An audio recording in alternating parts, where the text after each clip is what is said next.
Сәлеметсіздер ме балалар? Бүгінгі сабақтың тақырыбы еңбек адамдары, люди труда. Бүгінгі сабақта еңбек адамдары туралы өлең оқу.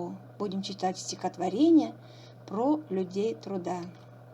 Олардың атқаратын жұмысы туралы сөйлесу. Будем говорить о работе, которую они делают. Бүгінгі сабақтың жаңа сөздері.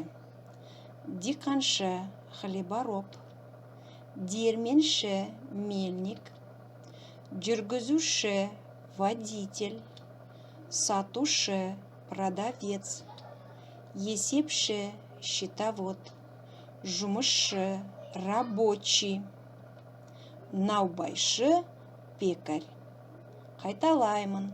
Диқаншы, диірменші, жүргізуші, сатушы, есепші, жұмысшы, наубайшы. Ребята, если вы обратили внимание, везде у нас суффиксы «ш» или «ш». В казахском языке с помощью этих суффиксов образуется новое слово. Например, возьмем слово «сату» – продавать, сатуше – продавец. Жұмыс – работа, жұмысшы – рабочий. Жақсы балалар, жаңа сөздерді сөздік дәптерге жазып алыңыздар. Запишите новые слова в словарь. Енді жаңа сөздерді сурет арқылы үйренейік. Егінші, жүргізуші, жұмысшы, есепші, диірменші, наубайшы, сатушы. Жақсы балалар, келесі тапсырмаға көшейік. Тыңдалым. Екінші тапсырма, 20-шы бет. Өлетінді тыңда, түсініп оқы. Мен диқан боламын, егін егіп орамын. Жүргізуші боламын, қамбаға астық құямын. Мен жұмысшы боламын, қырманды таза қыламын.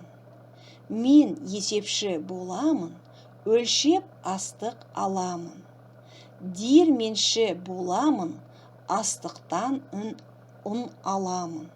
Мен наубайшы шырағым, нан пісіріп тұрамын. Мен сатушы боламын, тәтті тоқаш сатамын. Жақсы балалар, енді өздерің бір мәрте мәнерлеп бір оқыңдар. Теперь, ребята, сами внимательно, выразительно прочитайте стихотворение. Жақсы, келесі тапсырмаға көшейік. Балалар, өлеңнің желісі бойынша нан дастарханға қалай келеді деген сұраққа жауап берейік. Давайте, ребята, ответим по сюжету стихотворения, как к нам на стол попадает хлеб. Балалар, нан бізде қасиетті тағам. Нан дастарханға көп еңбекпен келеді, Хлеб к нам на стол приходит с большим трудом. Диқаншы көктемде егін егеді. Күзде астық жинайды. Хлебороб у нас весной сеет, осенью собирает урожай. Астықты жүргізуші қырманға тасиды. Астықты жүргізуші астықты тасиды, Водитель везет урожай на элеватор.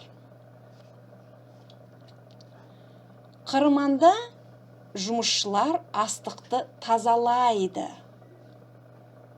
Рабочие чистят урожай. Тазалайды.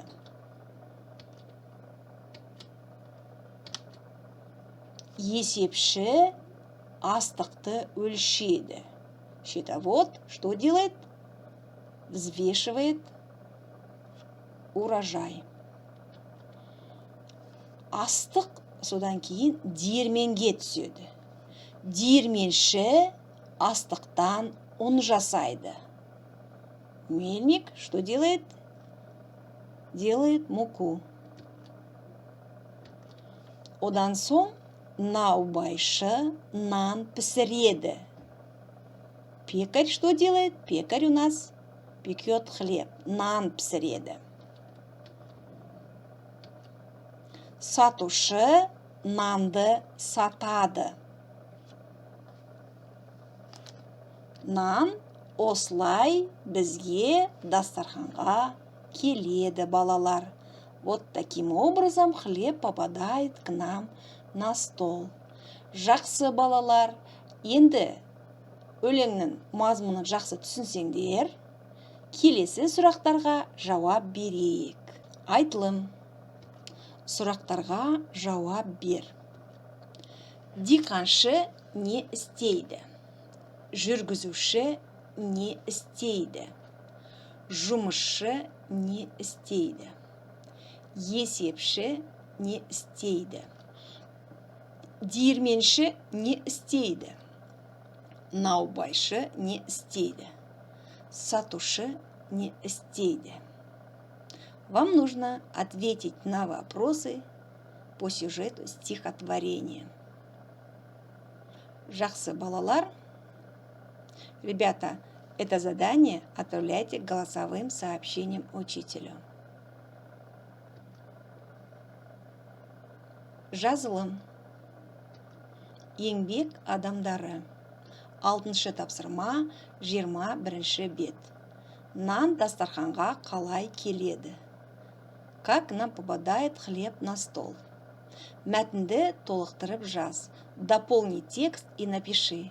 Вам нужно вместо пропущенных слов вставить нужные слова, которые вам даны в учебнике. Түсіндім? Сұрағым бар. Түсінген жоқпын. Жақсы балалар, сабақ аяқталды. Сау болыңыздар.